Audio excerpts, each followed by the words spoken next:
একদিন বিকেলে ছোট্ট একটি গ্রামে রাহুল নামে এক ছেলে খেলা করতে বের হলো। গ্রামের প্রান্তে একটি পুরনো পরিত্যক্ত বাড়ি ছিল, যা নিয়ে গ্রামের মানুষেরা অনেক গল্প বলতো।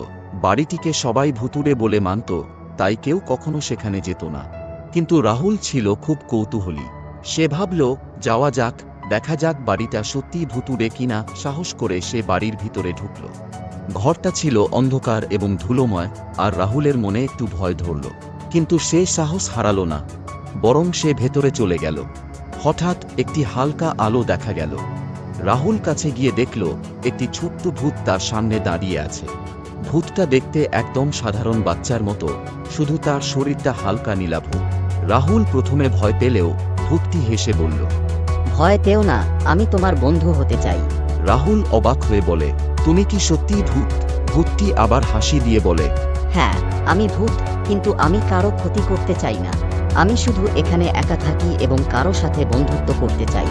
রাহুল এবং ভূত একসাথে খেলতে শুরু করে। রাহুল এবং ভূতটা পরস্পরের সাথে গল্প করতে লাগলো। তারা একসাথে খেলাধুলা করলো, বাড়ির চারপাশে ঘুরে বেড়ালো, এবং ভূতটা রাহুলকে তার কিছু মজার ভূতের জাদু দেখালো।